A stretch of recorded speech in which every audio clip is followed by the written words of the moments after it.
Perkenalkan, kami dari kelompok 1. Kami akan menjelaskan materi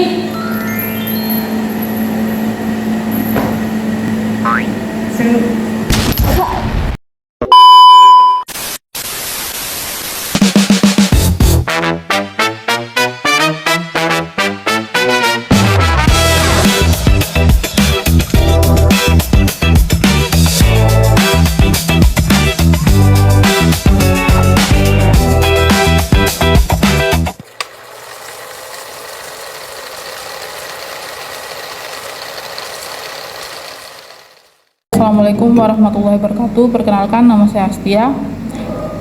Di sini saya akan menjelaskan sejarah akuntansi Islam. Jadi sebelum masuk ke pemaparan materinya, saya akan menjelaskan lebih dulu tentang pendahuluan. Jadi akuntansi adalah proses pencatatan dan pengelolaan aktivitas keuangan mulai dari transaksi hingga menjadi laporan keuangan yang digunakan untuk pengambilan keputusan. Nah, dalam kehidupan sehari-hari, manusia tidak lepas dari aktivitas ekonomi seperti konsumsi dan produksi, sehingga akuntansi memiliki peran yang sangat penting. Baik, selanjutnya kita masuk ke pembahasan intinya, yaitu sejarah akuntansi dalam peradaban Islam. Yang pertama adalah akuntansi pada masa Rasulullah SAW.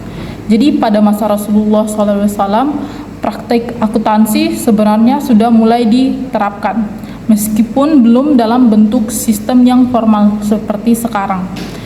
Kegiatan ekonomi pada masa itu dilakukan dengan berlandaskan pada prinsip kejujuran, transparansi, dan keadilan. Hal ini juga didukung oleh perintah dalam Al-Quran, yaitu Quran Surat Al-Baqarah ayat 282 yang menganjurkan untuk mencatat setiap transaksi yang dilakukan. Selain itu juga pengelolaan harta seperti zakat, sedekah, ghanimah sudah dilakukan secara teratur. Pencatatan ini bertujuan untuk menjaga keadilan dalam distribusi harta serta membangun kepercayaan di antara masyarakat. Walaupun belum ada laporan keuangan seperti saat ini, pencatatan pemasukan dan pengeluaran sudah menjadi bagian penting dalam aktivitas ekonomi umat Islam pada masa Rasulullah SAW. Baik, selanjutnya akuntansi pada masa sahabat.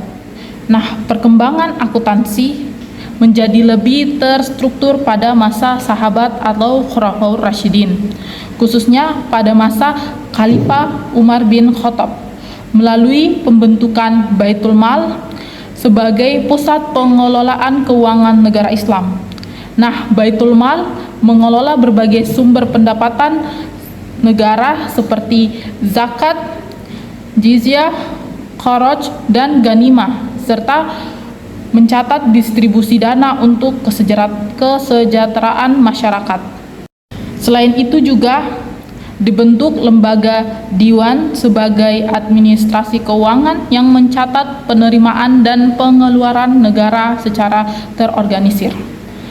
Pada masa ini juga mulai diterapkan pengawasan keuangan untuk mencegah penyalahgunaan dana, sehingga prinsip transparansi, akuntabilitasi, dan penanggung-jawaban kepada Allah Subhanahu wa taala telah menjadi dasar atas pengelolaan keuangan publik.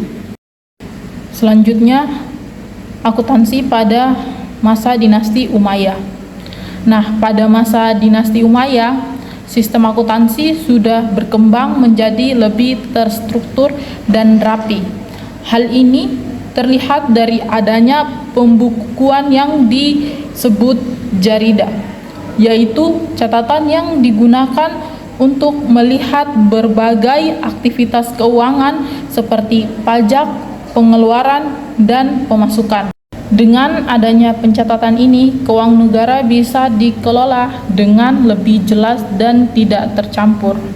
Selain itu, pemerintah juga sudah membuat laporan keuangan secara rutin, seperti laporan bulanan dan tahunan.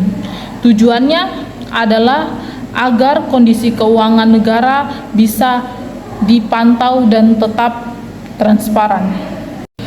Pengelolaan keuangan ini tidak dilakukan sembarangan, tetapi ditangani oleh penjabat khusus yang bertanggung jawab di bidang keuangan.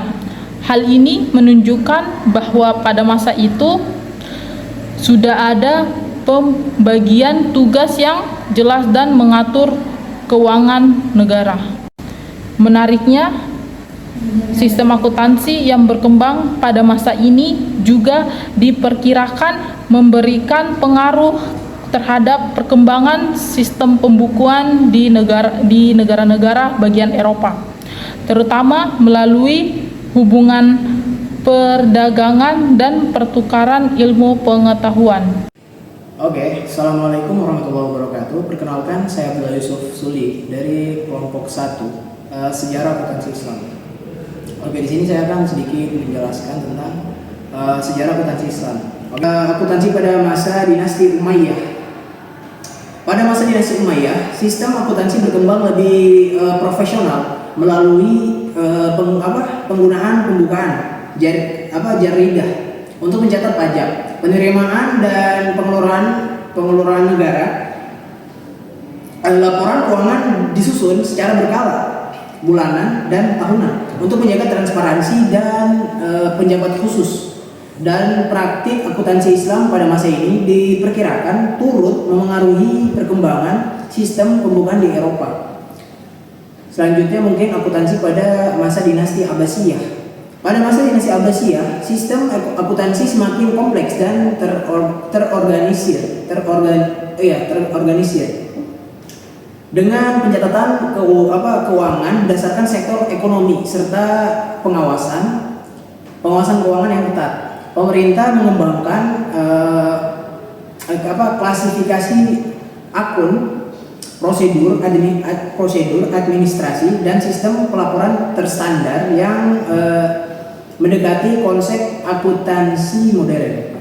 Akuntansi juga dipandang sebagai bentuk pertanggungjawaban sosial dan spiritual serta memberikan kontribusi bagi perkembangan sistem akuntansi di dunia barat. Oke, selanjutnya kontribusi akuntansi Islam terhadap akuntansi modern.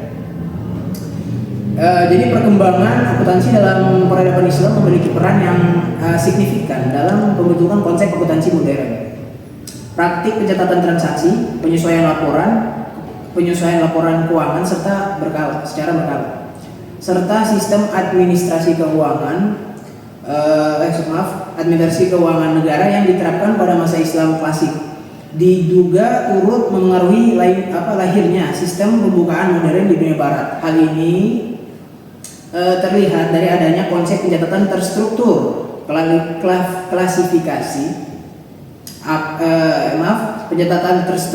klasifikasi akun dan pelaporan keuangan yang telah dikenal dalam pemerintahan Islam jauh sebelum berkembangnya akuntansi modern di Eropa. Oke, cukup sekian. Ya, mungkin ada kurang dan lebihnya mohon dimaafkan. Bila taufiq wal hidayah. Wassalamualaikum warahmatullahi wabarakatuh. Assalamualaikum warahmatullahi wabarakatuh. Perkenalkan, saya Nadia Zawaziza. Saya dari kelompok 1. Saya di sini ingin melanjutkan pemaparan materi. Nah, adapun perbedaan berdasarkan akuntansi syariah dan konvensional. Akuntansi merupakan bahasa bisnis yang digunakan untuk mengomunikasikan informasi keuangan kepada para pemangku kepentingan. Meskipun memiliki tujuan yang sama, tetapi terdapat perbedaan mendasar antara akuntansi konvensional dan akuntansi syariah. Hal ini tuh seperti kayak filosofi, prinsip, praktik yang akurat. Jadi tuh adapun akuntansi konvensional berdasarkan pada pemikiran kapitalis yang menekankan pada maksimalisasi keuangan dan kekayaan individu. Nah, sementara itu akuntansi syariah itu didasarkan pada prinsip-prinsip ajaran Islam yang menekankan pada keadilan, keseimbangan, dan tanggung jawab sosial. Jadi, kesimpulannya yaitu akuntansi dalam peradaban Islam telah berkembang sejak pada masa awal Islam dan terus mengalami penyempurnaan pada masa pemerintah Islam klasik. Praktik pencatatan transaksi, pengelolaan keuangan yang melalui Baitul Mal, serta sistem administrasi keuangan menunjukkan bahwa konsep dasar akuntansi telah diterapkan secara sistematis dalam kehidupan ekonomi umat Islam. Jadi itu akuntansi dalam Islam tidak hanya berfungsi sebagai alat pencatatan keuangan, tetapi juga sebagai sarana untuk menjaga keadilan, transparansi, dan akuntabilitas dalam pengelolaan harta.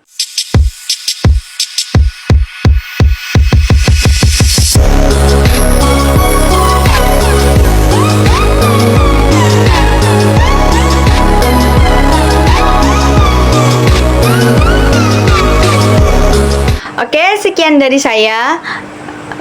Kurang dan lebihnya mohon dimaafkan. Kami pamit undur diri. Assalamualaikum warahmatullahi wabarakatuh.